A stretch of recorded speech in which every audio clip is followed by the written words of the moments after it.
shadows gather, when the raven swallows the day.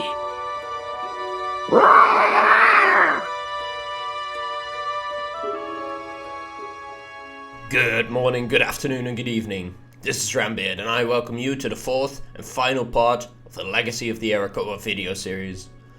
Last time we talked about the outcasts in the spires of Arak and how we helped them summon Tarok and defeat the adherents.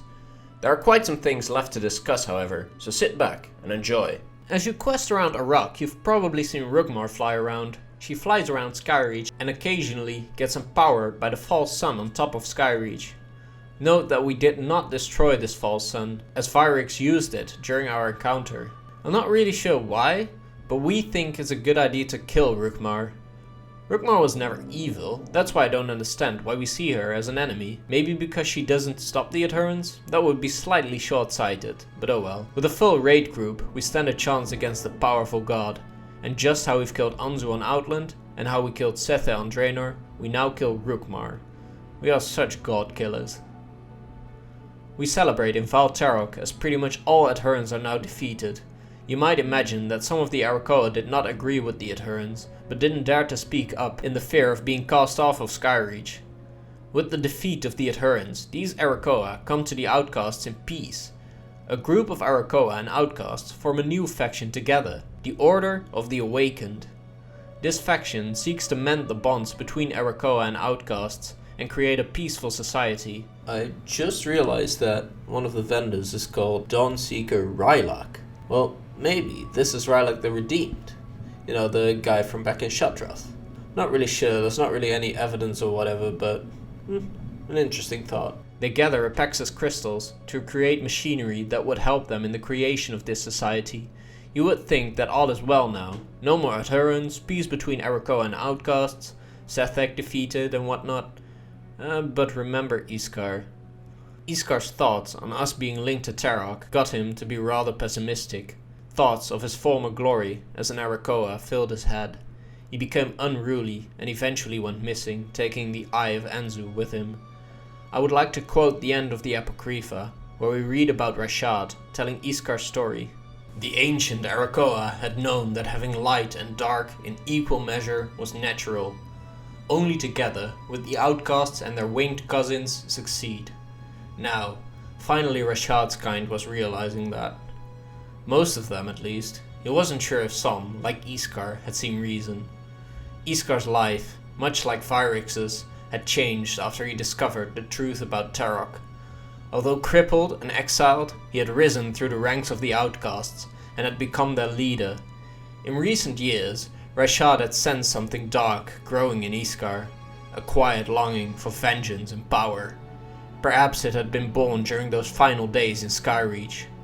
Had Iskar woken up like the two Arakkoa in Rashad's presence? Had he put the past to rest in favor of a new future? Or was he still trapped in the old way, still stumbling through shadow? Rashad! A high Arakkoa alighted near the storyteller, a panicked look in his eyes. We found the scouts sent to find Iskar. They are dead. Dead? The elder Arakkoa asked. Killed. By Iskar. Others are continuing their search for him, the messenger said. The storyteller sat back down on the charred tree stump. Idly, he opened the pouch of seeds and nuts and spilled the contents across the ground. Percy cocked his head in confusion. He looked up at Rashad as if expecting some kind of trick. Eat up, eat up. Rashad gestured to the food. Such glorious things were to come for his people, he knew, but it was not yet time to celebrate. There was work to be done, remnants of the past to overcome. You will need the strength in the days ahead. We all will. This is around the time where Gul'dan took over the Iron Horde and started amassing his forces in the Hellfire Citadel. He managed to persuade the remaining Sethek to join him, as these guys didn't have a clue of what to do with Ikis dead. Gul'dan taught them fell magic, and in the ruins of kra'nak, they seek to revive the son of Sethe, Raste.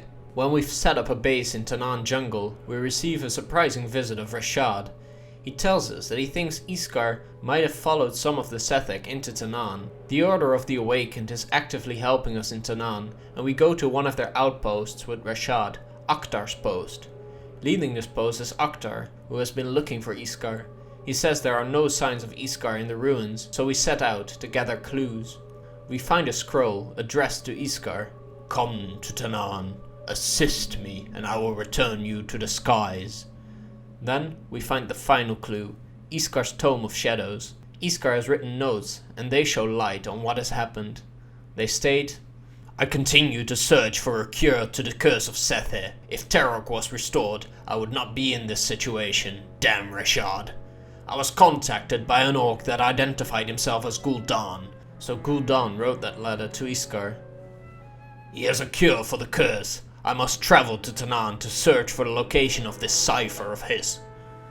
So Iskar actually followed Gul'dan into Tanaan. Rashad is able to show us what happened with his shadow magic. We see Iskar and Gul'dan interact. Iskar managed to find the cipher and handed it to Gul'dan, upon which Gul'dan transformed Iskar into quite the being. It looks like a fel-corrupted high Arakkoa, but Iskar is happy as he can fly once again.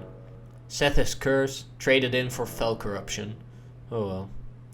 After this, Iskar joins Gul'dan in the Hellfire Citadel, and when it is time for us to raid the Citadel, we come to have Iskar, our old ally, as an enemy. We face him as he is trying to corrupt the Eye of Enzu, but we manage to snatch it before he does so. With the help of the powers stored in the Eye of Enzu, we manage to beat Iskar, killing him. A sad end to this poor Arakkoa. Of course, he betrayed us, but did he not have the most troubled past? You decide. With this, the entire Arakkoan story is wrapped up. There are bits of Arakkoan lore here and there, and fun small facts. I'll list a couple while you sit back and think about what you've just learned in this video. As we can gather Arakkoan archaeology fragments, we can learn a thing or two from the Arakkoan past. We can complete Tarok's Beak Breaker, for instance, which is just as grim as it sounds. Tarok used this weapon of sorts during his dark days when he sacrificed lower ranked outcasts. He used it to break the beaks of his victims.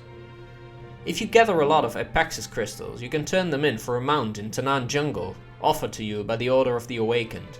Realize how weird it is that the Order of the Awakened, such a pure faction, offers a fel-corrupted Dreadraven. How did they even get their hands on it? They certainly don't use fel magic, so maybe they stole it from the Sethek in Tanaan? I'm not sure.